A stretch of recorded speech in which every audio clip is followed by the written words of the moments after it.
to my ways by the end of the week. Try to stand on my own, but I fall to my knees. You're the shepherd that needs the 100 for me. By my side, I might try my best, but my best ain't good enough. When my faith is strong and I can go, and there's no one else to trust. Oh, you're the one who always keeps your promises over again and again and again and again. Even when I fail, you keep your promises over again and again and again and again. It's not over till you say it's finished, oh no. And I know that if you said it, you made it, Lord. On my own I will climb, I will stay, I will shake. But you sent on your son, so I could be redeemed. Never I even asked, you could find what I need.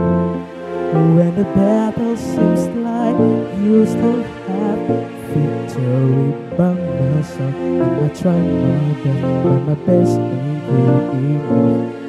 When my faith ain't strong and I can't go, and there's no one else to try.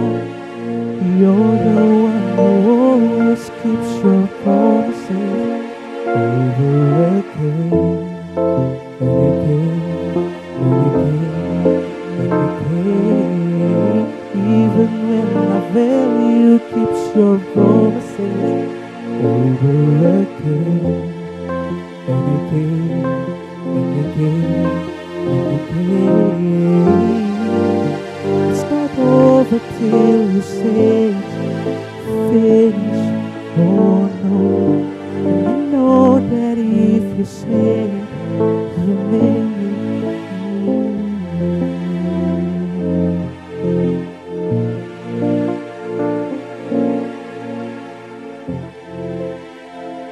Shalom, saudara-saudari yang terkasih, selamat pagi. Majelis Jemaat mengucapkan selamat datang dan selamat beribadah secara daring, terkhusus bagi saudara-saudari yang baru pertama sekali mengikuti ibadah di PAUK Tanjung Sari. Apabila memerlukan informasi yang lebih jelas tentang kegiatan PAUK Tanjung Sari, dapat menghubungi Sekretaris Majelis Jemaat Gereja. Kita memasuki hari Minggu ke-9 setelah Trinitatis. Ibadah ini dilayani oleh Ibu Pendeta Profesor Risnawati Sindulingga DTH dari Gereja Batakaro Protestan sebagai pelayan firman. Beserta segenap pelayan yang bertugas melalui ibadah ini, kita diajak menghayati tema Bekerja untuk Tuhan. Saudara-saudari dapat mengikuti atau menyesuaikan ajakan berdiri dan duduk maupun dalam tata ibadah sesuai dengan keadaan. Jemaat terkasih, sebelum kita masuk dalam ibadah, lebih dulu kita masuk dalam saat teduh.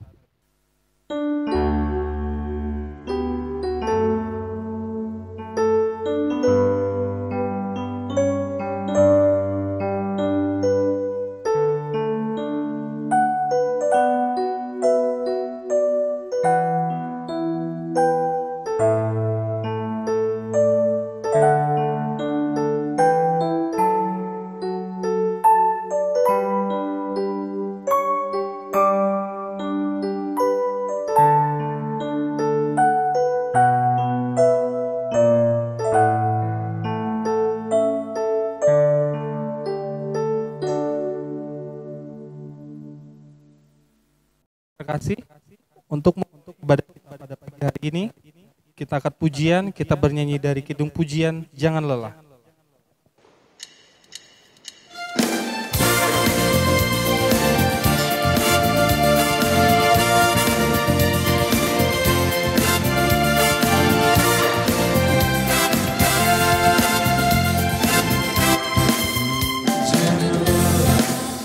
Bekerja di ladangnya Tuhan, Roh Kudus yang beri kekuatan, yang mengajar dan menopang.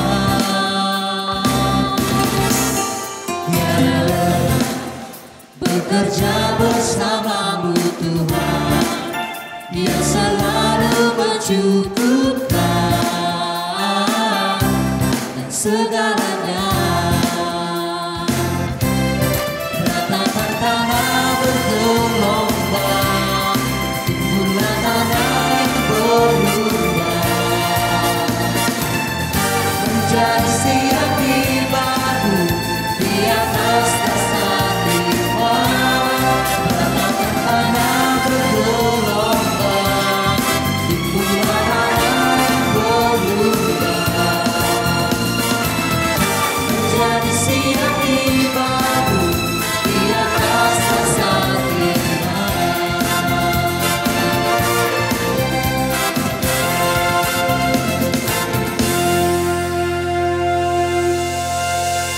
Kebaktian Minggu ke-9 setelah Trinitas ini dimulai di dalam nama Allah Bapa dan nama anaknya Tuhan Yesus Kristus dan nama Roh Kudus yang menciptakan langit dan bumi. Amin. Firman Allah hidup dan kuat dan lebih tajam daripada pedang bermata dua manapun. Ia menusuk amat dalam sampai memisahkan jiwa dan roh, sendi-sendi dan sumsum. Ia sanggup membedakan pertimbangan pikiran dan hati kita. Haleluya.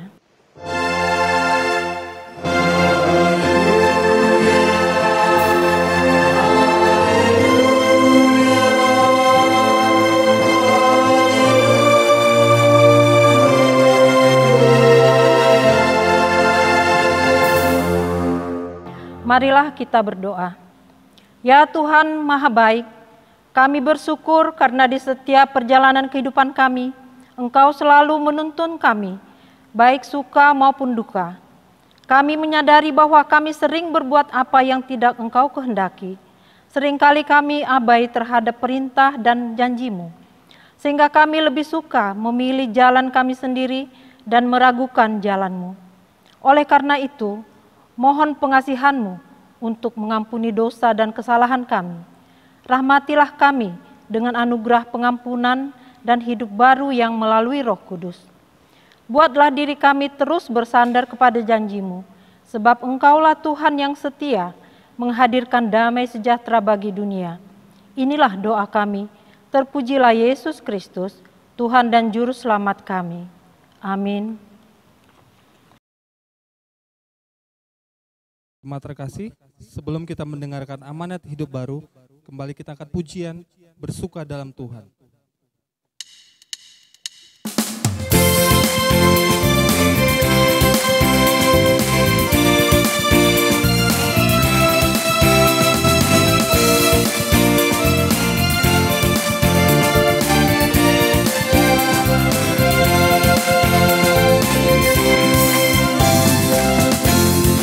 Hari ini hari yang telah dijadikan Tuhan, mari kita bersuka.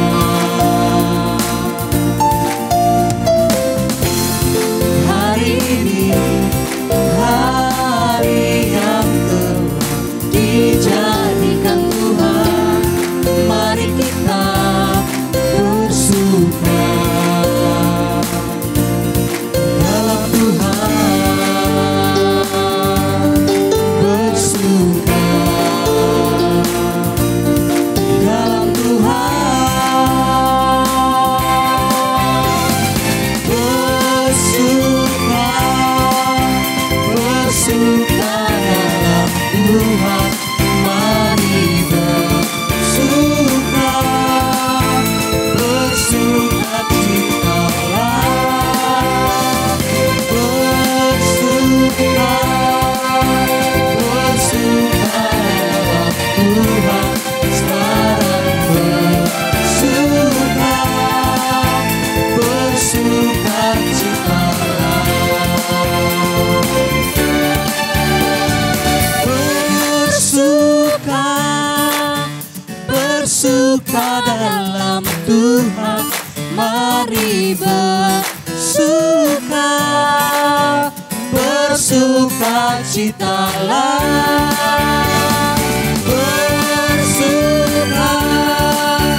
bersukalah Tuhan sekarang,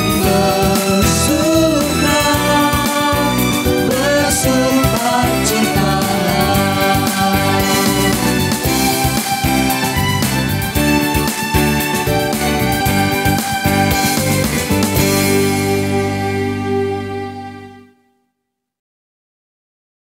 Saudara-saudari yang dikasihi Tuhan, marilah kita bersama-sama mendengarkan perintah hidup baru sebagai cerminan hidup kita sehari-hari yang tertulis dalam Amsal 1 ayat 8-10 yang berbunyi demikian.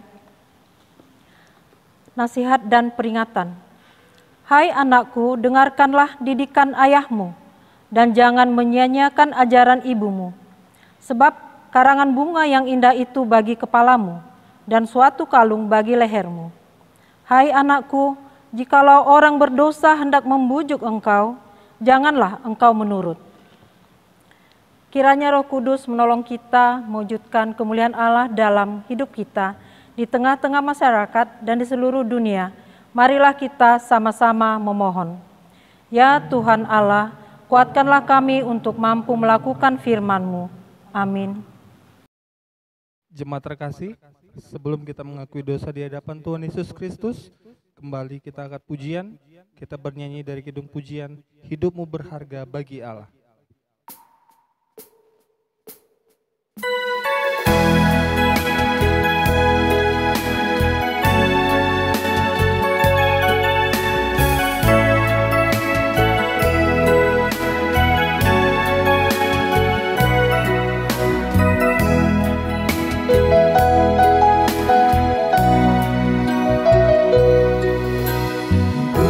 Berharga bagi Allah, tiada yang tak berkenan di hadapannya. Diciptakan kau seturut gambarnya, sungguh terlalu indah kau bagi Dia. Dia berikan kasih-Nya bagi kita, biarlah relakan segala-galanya.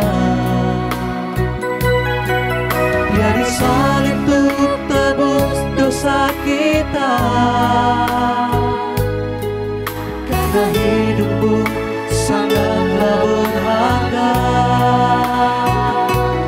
Bulu yang terkulai takkan dipatahkannya, Dia akan jadikan indah, sungguh lebih berharga. Sumber yang telah pudar takkan dipadamkannya, Dia akan jadikan untuk kemuliaan.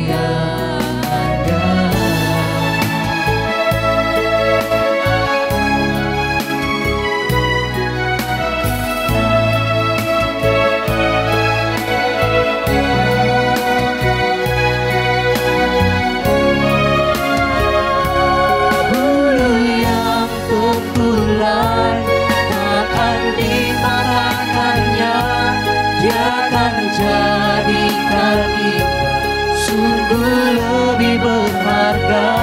Sungguh yang benar takkan dipadamkannya, Dia akan jadikan untuk kemuliaan-Nya.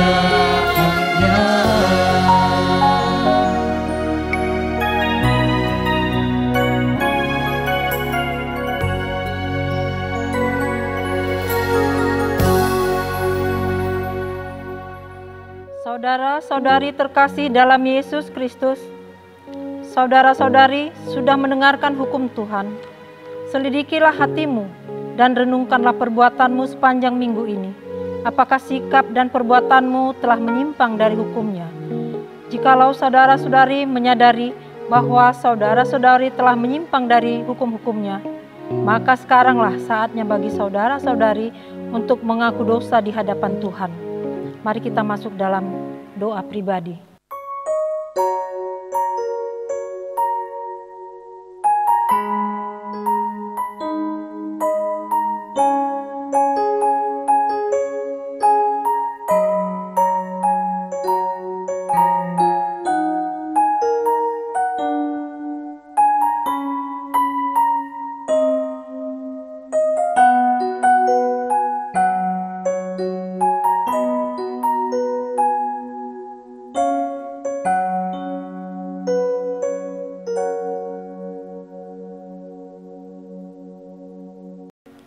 Kepada setiap orang yang telah mengaku dosa dan bertobat, disampaikan berita anugerah pengampunan seperti tertulis dalam Roma 4 ayat 7 yang berbunyi demikian.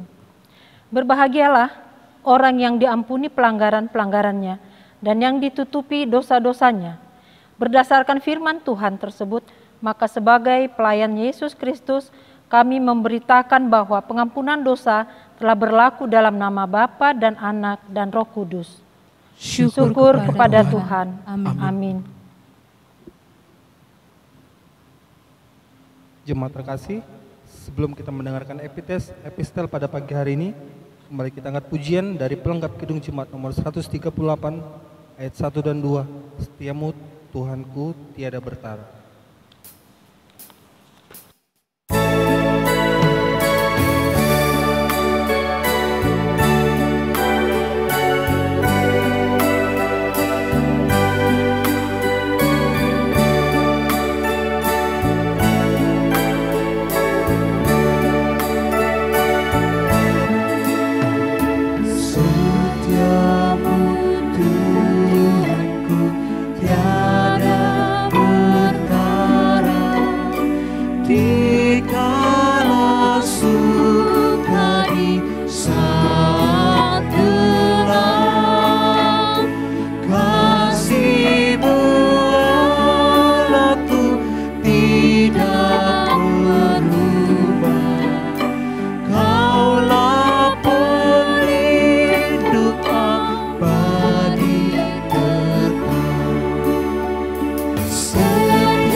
Sebagai pembacaan firman Tuhan, marilah kita membaca firman Tuhan yang menjadi epistel sebagai pendahuluan khotbah yang terambil dari Amsal 6 ayat 6 sampai dengan 11.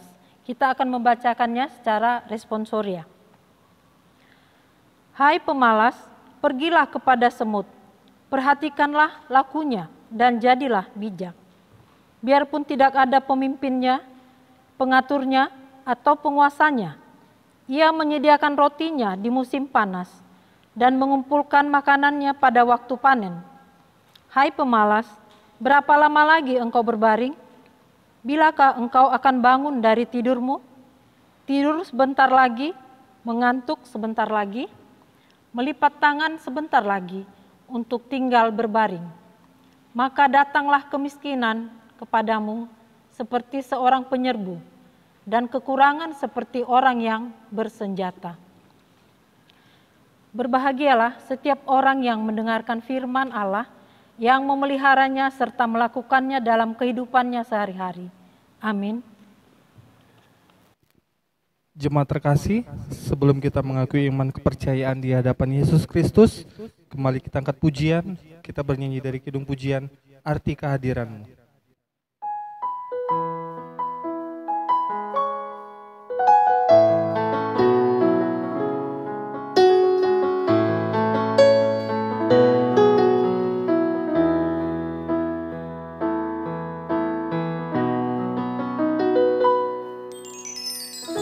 Jalanmu tak terselangi oleh setiap hati kami, namun satu hal ku percaya, ada rencana yang indah. Tiada terduga kasih-Mu, heran dan besar bagiku. Arti kehadiran-Mu selalu nyata di dalam hidupku. Penyertaan-Mu sempurna, rancangan-Mu penuh badai, aman dan sejahtera walau di tengah badai. Ingin ku selalu bersama, rasakan keindahan arti kehadiran-Mu Tuhan.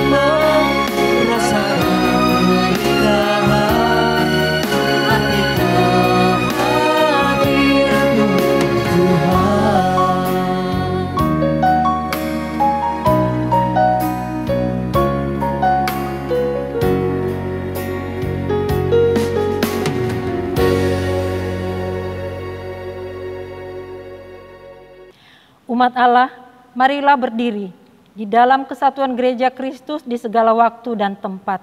Bersama-sama kita ikrarkan pengakuan percaya kita menurut rumusan pengakuan iman rasuli.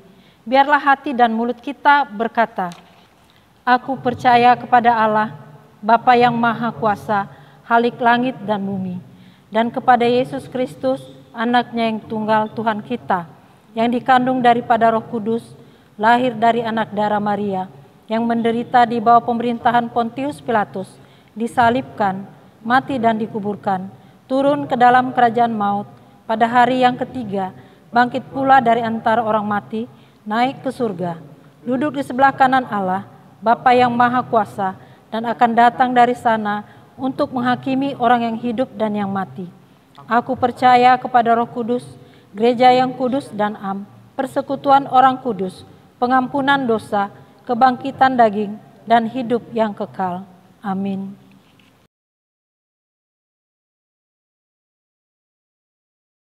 Jemaat terkasih, sebelum kita mendengarkan khotbah pada pagi hari ini, kembali kita angkat pujian, kita bernyanyi dari kidung pujian, Dia Hanya Sejauh Doa.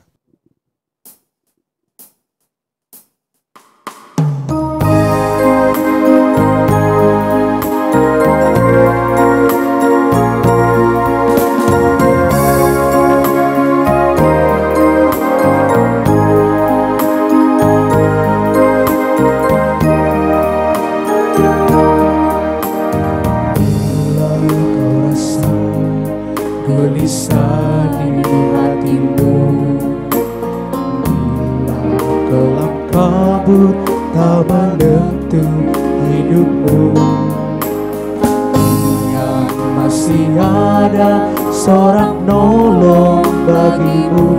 Yesus tak pernah jauh darimu.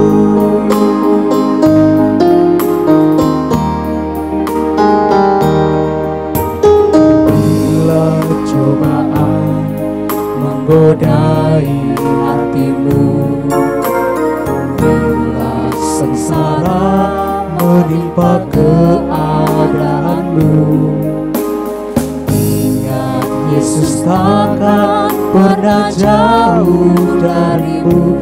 Dia selalu pedulikan kamu.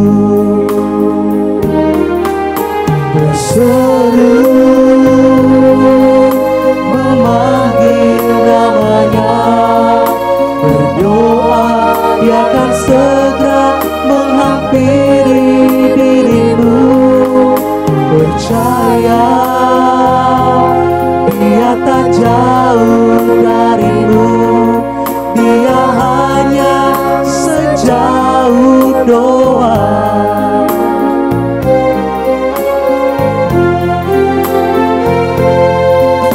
Berseru memanggil namanya, berdoa Dia akan segera menghampiri dirimu. Percaya Dia tak jauh darimu, Dia hanya sejauh doa.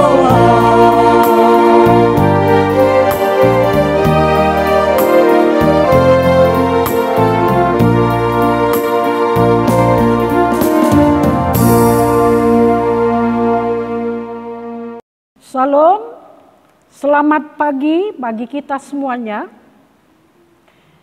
Kita akan mendengarkan firman Tuhan, tapi sebelum kita mendengarkannya, marilah kita berdoa terlebih dahulu. Kita berdoa, ya Tuhan Allah Bapa kami, Tuhan pencipta langit dan bumi, kami menaikkan syukur kepadamu bahwa pada saat ini kami boleh mendengarkan firman-Mu. Kami mohon kiranya Roh-Mu yang kudus menguasai hati dan pikiran kami, agar supaya kami mengerti firman-Mu. Lebih dari sekedar mengerti, kami rindu dan mampu melakukannya dalam hidup kami. Bersabdalah Engkau ya Tuhan, kami sedia mendengarkan. Dengar doa kami, dalam nama Yesus Kristus kami berdoa. Amin. Firman Tuhan pada pagi hari ini diambil dari Kolose pasal 3 ayat 22 sampai ayat yang ke-25. Kolose pasal 3 ayat 22 sampai ayat 25 begini bunyinya. Hai hamba-hamba, taatilah Tuhanmu yang ada di dunia ini dalam segala hal. Jangan hanya di hadapan mereka saja untuk menyenangkan mereka, melainkan dengan tulus hati karena takut akan Tuhan. Apapun juga yang kamu perbuat, perbuatlah dengan segenap hatimu, seperti untuk Tuhan dan bukan untuk manusia. Kamu tahu bahwa dari Tuhanlah kamu menerima bagian yang ditentukan bagimu sebagai upah. Kristus adalah Tuhan dan kamu adalah hambanya. Barang siapa berbuat kesalahan, ia akan menanggung kesalahannya itu, karena Tuhan tidak memandang orang. Jemaat yang dikasihi Tuhan, tema khotbah minggu pada pagi hari ini adalah bekerja untuk Tuhan. Perlulah kita memahami latar belakang dari perikop yang kita dengarkan tadi yang mendukung tema kita. Jemaat Kolose bukanlah jemaat yang didirikan oleh Paulus. Tetapi para penafsir mengatakan bahwa besar sekali pengaruh Paulus terhadap jemaat Kolose. Mengapa demikian? Karena Paulus lama sekali melayani di kota Efesus. Kira-kira 3 tahun lamanya. Sedangkan kota Kolose sangat dekat dengan kota Efesus. Jadi tidak heran kalau pemberitaan Injil, penginjilan yang dilakukan Paulus di kota Efesus berpengaruh terhadap jemaat di Kolose. Kota Kolose sendiri terletak di suatu lembah yang sering sekali mengalami gempa bumi. Tetapi sangat mengherankan bahwa beberapa kali terjadi gempa bumi sehingga banyak sekali bangunan yang runtuh, tapi dalam waktu yang relatif singkat kota Kolose dibangun kembali sehingga menjadi rapi dan menjadi indah. Mengapa demikian? Karena penduduk kota Kolose adalah penduduk yang rajin sekali bekerja. Mereka akan segera membangun runtuhan-runtuhan karena gempa bumi itu, bahkan tanpa menggunakan dana yang disediakan oleh pemerintah. Malahan menurut penafsir, mereka ini percaya bahwa kuasa ilahi yang ada di kota Kolose juga sangat giat beraktivitas membantu penduduk kota Kolose. Jadi tidak heran di dalam perikop ini Paulus mengajak jemaat Kolose agar tidak hanya rajin bekerja secara duniawi, tapi rajin bekerja untuk Tuhan. Jemaat yang dikasihi Tuhan, saya kira perikop dan tema ini sangat aplikatif untuk masyarakat Indonesia. Beberapa belas tahun yang lalu dikenali bahwa masyarakat Indonesia banyak yang tergolong tidak rajin. Mohtar Lubis, sastrawan yang terkenal itu mengatakan bahwa penduduk Indonesia itu adalah penduduk tempe karena tidak aktif dan rajin bekerja. Kita kenali juga semboyan-semboyan suku yang mengatakan mangan ora mangan, pokoke ngumpul. Enggak makan pun tak apa-apa. Tidak bekerja asalkan tetap ngumpul. Dan hal-hal seperti ini masih mewarnai orang-orang tertentu. Oleh karena itu sangatlah penting bagi kita untuk mempelajari perikop ini agar kita juga boleh giat bekerja untuk Tuhan. Untuk itu saya mengajak jemaat agar mendalami 2 perikop yang telah dibaca tadi, yaitu dari Amsal 6 ayat 6 sampai 11 sebagai bacaan dan dari Kolose 3 ayat 22 sampai 25 sebagai bahan khotbah. Ada 2 pertanyaan yang perlu kita pikirkan pada hari ini. Yang pertama, bagaimana sebaiknya orang Kristen bekerja untuk Tuhan? Dan yang kedua, apakah yang diterima orang yang sungguh-sungguh bekerja untuk Tuhan? Yang pertama, bagaimana sebaiknya bekerja? Ini akan dijawab di dalam Kolose pasal 3 ayat 22. Saya akan membacakan, begini bunyinya. Hai hamba-hamba, taatilah Tuanmu yang di dalam dunia ini dalam segala hal. Jangan hanya di hadapan mereka saja untuk menyenangkan mereka, melainkan dengan tulus hati karena takut akan Tuhan. Nah, di dalam ayat ini ada etos kerja yang sangat bernilai tinggi, yaitu bagaimana bekerja menaati tuan atau pimpinan di dalam segala hal. Jemaat yang dikasihi Tuhan, kalau kita perhatikan ayat 22 tadi, hai hamba-hamba, yang dimaksud di sini adalah para budak. Ada banyak sekali para budak di kota Kolose. Oleh karena itu ada banyak sekali para budak di antara jemaat Kolose. Mereka ini ditindas, ditekan, dan sangat menderita. Di dalam hati para budak ini tentu ada keinginan bukan saja untuk melawan tuannya, tetapi juga untuk melarikan diri dari statusnya sebagai budak.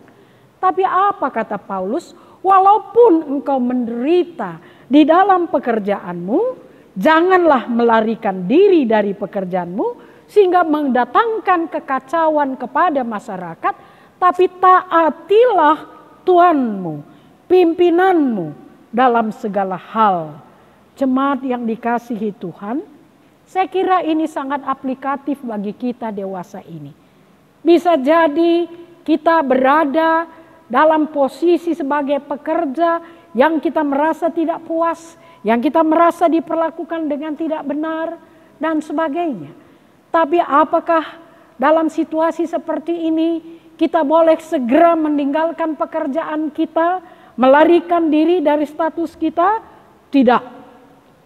Di sini Paulus mengingatkan kita agar kita tetap menaati Tuhan kita. Karena apa dikatakan dalam Roma 8 ayat 28. Segala sesuatu bekerja bersama-sama mendatangkan kebajikan bagi orang yang mengasihi Tuhan. Bisa jadi memang Tuhan menempatkan kita dalam posisi seperti itu. Pengalaman yang pahit seperti itu. Karena Tuhan punya rencana yang indah. Dan yang menarik di sini dikatakan dalam ayat 22 tadi, taatilah Tuanmu dalam segala hal. Bukan hanya yang langsung berkaitan dengan pekerjaan. Seorang tuan harus ditaati, tapi yang tidak langsung juga harus ditaati. Saya kira ini sangat penting dewasa ini. Banyak sekali orang yang bekerja hanya mau bekerja dari jam kerja 8 jam sehari. Kalau di luar 8 jam sehari, dia akan menolak untuk membantu pimpinannya. Apalagi dewasa ini memang betul-betul strategi, kebijakan, perusahaan itu memang harus dipikirkan dengan benar-benar. Jemaat yang dikasihi Tuhan, dalam situasi pandemi sekarang ini, perlulah seorang pekerja itu menaati tuannya dalam segala hal. Mencari segala teknik yang dibutuhkan agar supaya menang di dalam pergumulan ini. Mungkin teknik itu dengan cara online, mungkin teknik itu dengan cara yang lain agar supaya bisa mendatangkan hasil yang baik. Tidak hanya itu, ini mari kita perhatikan kembali Kolose 3. Di sini dikatakan ayat 22b, dengan tulus hati karena takut akan Tuhan. Jadi di sini apa yang dikatakan oleh Paulus, supaya para pekerja ini bekerja dengan tulus, bukan hanya kalau diawasi oleh pimpinannya. Saya kira dewasa ini banyak sekali orang bekerja dengan prinsip ABOS. Apa itu prinsip ABOS? Asal bos senang. Kalau bos ada, maka dia akan bekerja dengan baik. Tapi kalau bos tidak ada, maka dia akan sewenang-wenang di dalam melakukan pekerjaannya. Kenapa saudara? Karena 2 kali dalam ayat ini dikatakan, bekerjalah kamu dengan tulus hati karena takut akan Tuhan. Apapun juga yang kamu perbuat, perbuatlah dengan segenap hatimu, seperti untuk Tuhan dan bukan untuk manusia. Dalam hal ini, seseorang itu serius penuh tanggung jawab, karena yang menjadi pimpinannya bukan manusia biasa, tapi Tuhan sendiri. Kristus adalah menjadi Tuhan yang tidak kelihatan, yang bukan saja maha kuasa, tapi maha tahu. Saya kira siapa kita yang pernah menjadi guru sekolah minggu, memahami benar hal ini. Anak-anak sekolah minggu kita ajari bahwa Tuhan kita itu maha tahu. Jadi ada seorang anak sekolah minggu yang bapaknya tidak serius beribadah kepada Tuhan.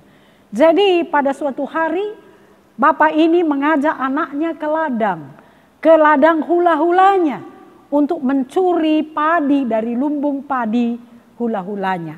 Lalu dia manjat ke atas, dia bawa goni banyak masuk ke dalam lumbung dan dia katakan kepada anaknya, "Nak, nanti kalau ada orang datang, beritahu pada aku ya.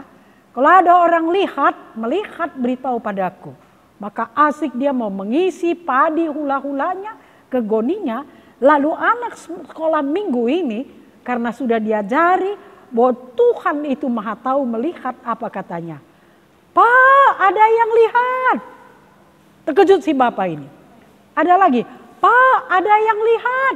Terkejut si bapak ini, loncat dia ke bawah, turun dari lumbung, dia pegang anaknya, dia lari jauh dari ladang itu. Lalu si bapak tanya, "Siapa yang melihat?" Apa kata anak ini? "Tuhan." Guru sekolah minggu mengajari kami bahwa Tuhan itu melihat.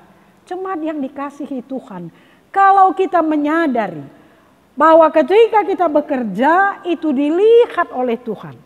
Kalau kita menyadari bahwa kalau kita bekerja itu untuk keberhasilan yang dikehendaki oleh Tuhan, tentu kita akan bekerja dengan kesungguhan hati. Kesungguhan hati ini dijelaskan di dalam bacaan kita. Mari kita melihat bacaan kita dari Amsal pasal 6. Akan saya bacakan kembali bagi kita. Amsal pasal 6. Amsal pasal 6 ayat yang ke-6 sampai ayat yang ke-8. "Hai pemalas, pergilah kepada semut, perhatikanlah lakunya dan jadilah bijak. Biarpun tidak ada pemimpinnya, pengaturnya atau penguasanya, ia menyediakan rotinya di musim panas dan mengumpulkan makanannya pada waktu panen." Bangsa-bangsa di timur dekat kuno biasa sekali menyampaikan pengajaran peringatan dengan contoh binatang. Salah satu binatang yang dipakai sebagai contoh adalah semut. Ada hal yang luar biasa dari semut ini, yaitu kerajinannya, disiplinnya, dan keinginannya untuk mencapai tujuan. Itu membuat para semut mereka merasa tidak perlu pengawasan. Dari mana kita tahu? Yaitu dari 3 istilah yang dipakai dalam ayat 7. Tidak ada pemimpin, tidak ada pengatur, tidak ada penguasa. Siapa yang dimaksud dengan pemimpin di sini? Ini adalah pemimpin militer dan sipil. Siapa yang dimaksud dengan pengatur di sini? Ini adalah mandor yang menentukan apa yang dikerjakan, apa yang tidak, kapan dikerjakan, kapan istirahat. Dan penguasa. Penguasa ini adalah yang menentukan siapa yang diberhentikan, siapa yang diangkat. 3 tokoh ini sangat penting untuk keberhasilan suatu pekerjaan. Tapi semut tidak membutuhkannya. Kenapa? Karena mereka sangat fokus kepada pencapaian keberhasilan dan rasa disiplin yang tinggi. Saya kira ini yang perlu kita teladani. Bekerja untuk Tuhan itu bekerja menaati pimpinan dalam segala instruksinya, bekerja dengan tulus hati, bekerja dengan serius, penuh tanggung jawab, fokus kepada keberhasilan, karena pimpinan tertinggi adalah Tuhan. Nah, yang kedua saudara, pertanyaan kita yang kedua, apa yang akan diterima oleh orang yang bekerja dengan sungguh-sungguh untuk Tuhan? Ini dijawab oleh ayat khotbah kita, yaitu Kolose pasal 3 ayat yang ke-24. Saya akan bacakan bagi kita, silakan jemaat mengikutinya. Kolose pasal 3 ayat yang ke-24. Begini bunyinya. Kamu tahu bahwa dari Tuhanlah kamu akan menerima bagian yang ditentukan bagimu sebagai upah. Kristus adalah Tuhan dan kamu adalah hamba-hambanya. Biasanya kalau boleh saya bertanya kepada jemaat, apakah yang akan diterima oleh orang yang serius bekerja penuh dengan tanggung jawab? Yang diterima adalah imbalan alami. Biasanya orang seperti ini akan berhasil di dalam pekerjaannya. Tetapi di sini Paulus mengatakan bahwa orang yang bekerja serius seperti untuk Tuhan dan penuh tanggung jawab tidak hanya menerima imbalan alami, tapi menerima imbalan ilahi, yaitu berkat dari Tuhan. Dikatakan ya, Tuhanlah, bahwa dari Tuhanlah kamu akan menerima bagian yang ditentukan bagimu sebagai upah. Kristus adalah Tuhan dan kamu adalah hambanya. Jemaat yang dikasihi Tuhan, siapapun kita yang bekerja sebagai pegawai, bekerja sebagai pedagang, bekerja sebagai apapun, pasti kita tahu bahwa di dalam perjalanan pekerjaan kita bisa jadi kita akan menghadapi tantangan, bahkan bisa jadi sedang menghadapi tantangan atau sudah menghadapi tantangan. Kadangkala tantangan itu di luar kemampuan kita untuk mengatasinya. Untuk ini kita memerlukan kekuatan dan berkat yang ilahi. Apa dikatakan di dalam Matius 19 ayat 26? Yaitu bagi Allah segala sesuatu mungkin. Ketika kita merasa sudah kepepet, tidak berdaya, tidak ada yang mustahil bagi Allah untuk menolong sehingga kita mendapatkan berkat. Apakah jemaat tahu apa yang menjadi moto Ohio yang ibu kotanya adalah Columbus? Tidak ada motonya. Inilah salah satu negara bagian di Amerika yang tidak punya moto. Sampai tahun 1958 belum punya moto. Lalu seorang anak sekolah minggu yang umurnya 11 tahun, yang sungguh percaya bahwa tidak ada yang mustahil di dalam Tuhan walaupun kita menghadapi kesulitan, mengusulkan moto ini. Yaitu bagi Allah segala sesuatu mungkin. Ini tidak gampang. Apa yang dia lakukan agar supaya dewan kota menerima, pimpinan menerima, dia mengumpulkan segala tanda tangan, dia promosi ke sana kemari, sehingga akhirnya pada tahun 1959 proposal itu terima dan jadilah moto kota Ohio itu, bagi Allah segala sesuatu mungkin. Jemaat yang dikasihi Tuhan, bagi Allah segala sesuatu mungkin di dalam kesulitan kita sehingga kita menerima berkat Tuhan. Masih ada satu lagi. Apa yang diterima orang yang bekerja bagi Tuhan? Kontrasnya yaitu ayat 25. Dalam ayat 25 katanya, barang siapa berbuat kesalahan, ia akan menanggung kesalahannya itu karena Tuhan tidak memandang orang. Apa maksudnya sini? Bukan berarti bahwa kalau Tuhan dia dibela, kalau budak atau hamba dia tidak dibela. Di mata Tuhan semua sama.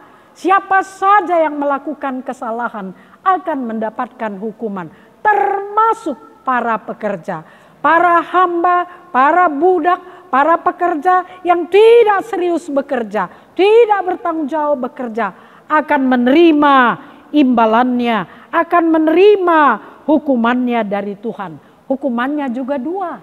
Satu supra alami, tidak mendapat berkat dari Tuhan. Satu lagi alami, yaitu kemiskinan. Ini dikatakan di dalam bacaan kita tadi, yaitu Amsal pasal yang ke-6, ayat yang ke-9. Saya akan baca, begini bunyinya. Hai pemalas, berapa lama lagi engkau berbaring? Bilakah engkau akan bangun dari tidurmu? Tidur sebentar lagi, mengantuk sebentar lagi, melipat tangan sebentar lagi untuk tinggal berbaring. Maka datanglah kemiskinan kepadamu seperti seorang penyerbu dan kekurangan seperti orang yang bersenjata. Di sini hukuman alami yang dituturkan adalah kemiskinan. Dikatakan di sini mengenai orang yang malas kontras dengan orang yang rajin, yaitu orang yang malas salah satu ciri-cirinya mengantuk. Ini adalah buah kemalasan. Biasanya orang yang malas berhari-hari kerjanya makan, kenyang, berhari-hari kerjanya ngantuk dan tidur. Dan bukan hanya itu. Biasanya orang yang suka makan, suka ngantuk, suka tidur akan malas berpikir. Berpikir tentang masa depan, berpikir tentang masalah, berpikir tentang mengantisipasi masalah. Dia tidak mau, dia santai saja. Maka apa yang terjadi dengan orang yang seperti ini? Dalam ayat 11 dikatakan, datanglah kemiskinan kepadamu seperti seorang penyerbu dan kekurangan seperti orang yang bersenjata. Penulis Amsal menggambarkan kesulitan dalam kemiskinan akan datang secara luar biasa, tidak terlawan. Karena digambarkannya kemiskinan itu seperti orang yang bersenjata menghancurkan kehidupan orang yang tidak serius bekerja. Sebagai kesimpulan dari firman Tuhan yang kita dengar hari ini, betul saudara, bekerja untuk Tuhan itu sangat penting. Orang yang bekerja untuk Tuhan itu akan menaati pimpinannya dalam segala hal. Orang yang bekerja untuk Tuhan itu akan bekerja dengan tulus hati.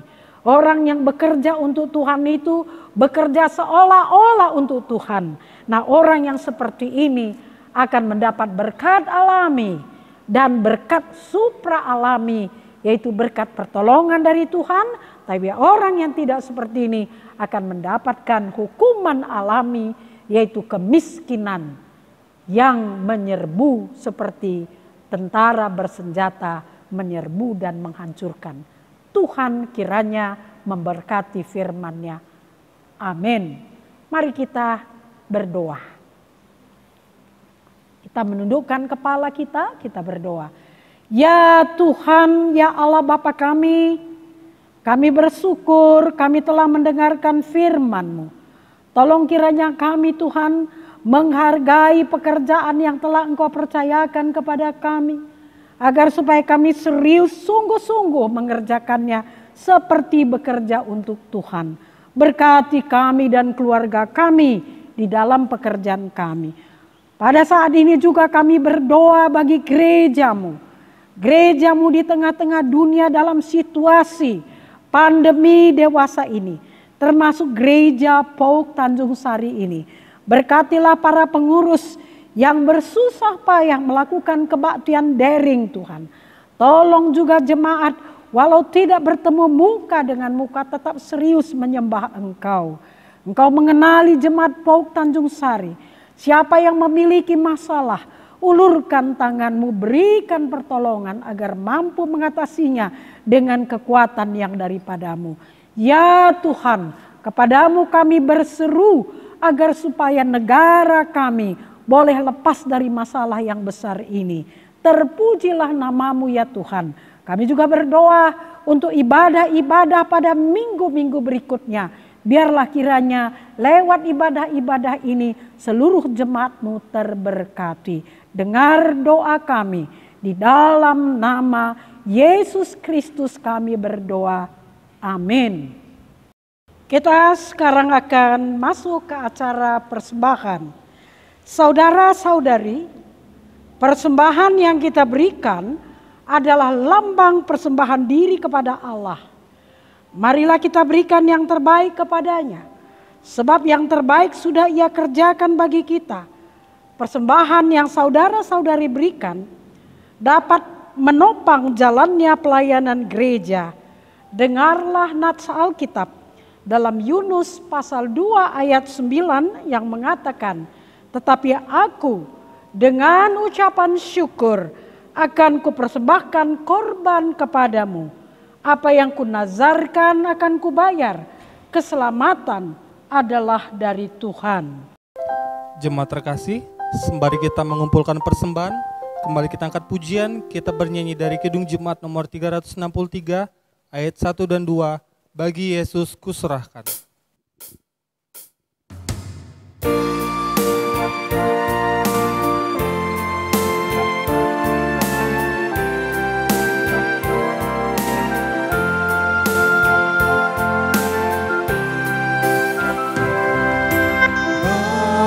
Yesus kuserahkan hidupku seluruhnya, hati dan perbuatanku pun waktuku miliknya. Bagi Yesus semuanya pun waktuku miliknya. Bagi Yesus semuanya pun waktuku miliknya.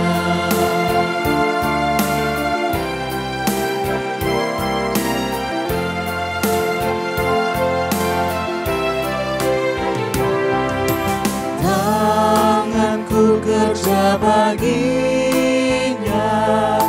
kakiku mengikutnya,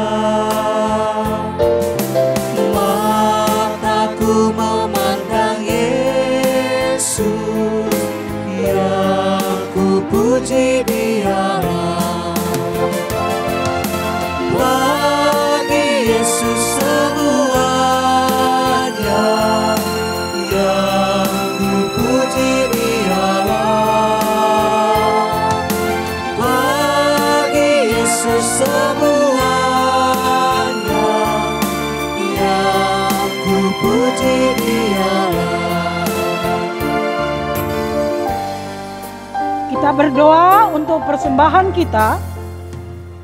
Saudara-saudari, mari menyerahkan persembahan kita kepada Tuhan dalam doa syukur. Ya Tuhan, Sang Damai Sejahtera, kami bersyukur atas anugerah keselamatan yang daripada-Mu. Melalui Yesus Kristus, Engkaulah Tuhan yang senantiasa setia dalam janji penyertaan dan pemulihan. Terimalah persembahan kami sebagai ucapan syukur kami.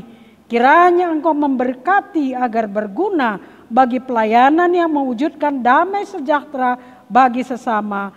Terpujilah Engkau selama-lamanya. Betapa hatiku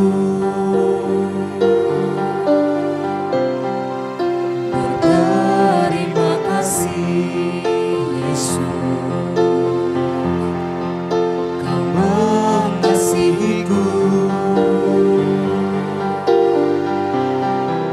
Kau memilikiku.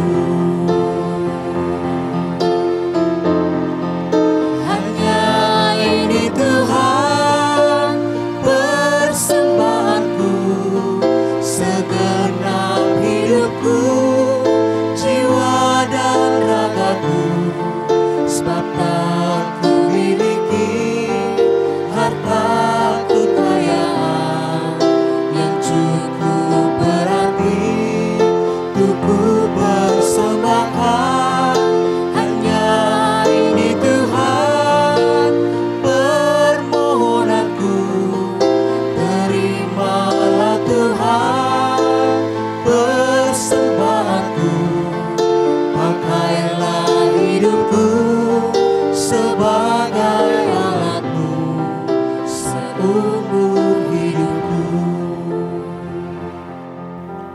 Marilah kita menutup ibadah kita dengan menaikkan doa. Seperti yang diajarkan Yesus kepada murid-muridnya, marilah kita mengucapkan doa Bapa kami bersama-sama. Bapa kami yang di sorga, dikuduskanlah namamu, datanglah kerajaanmu, jadilah kehendakmu di bumi seperti di sorga. Berikanlah kami pada hari ini makanan kami yang secukupnya, dan ampunilah kami akan kesalahan kami, seperti kami juga mengampuni orang yang bersalah kepada kami. Dan janganlah membawa kami ke dalam pencobaan, tapi lepaskanlah kami daripada yang jahat. Karena Engkaulah yang punya kerajaan dan kuasa dan kemuliaan sampai selama-lamanya. Amin. Jemaat yang dikasihi Tuhan, arahkanlah hati dan pikiranmu kepada Tuhan, serta terimalah curahan berkat-Nya. Kiranya Allah, Sang Tritunggal, Maha Kudus, mencurahkan kepadamu hikmat dan kekuatan untuk selalu berpengharapan kepadanya dan untuk mewujud nyatakan damai sejahtera bagi sesama. Kiranya Allah Sang Tritunggal, Maha Kudus, menaungi kita dalam curahan berkat dan dekapan cinta kasih-Nya di tempat ini atau dimanapun kita berada hari ini, esok, bahkan sampai kita bertemu kembali. Amin.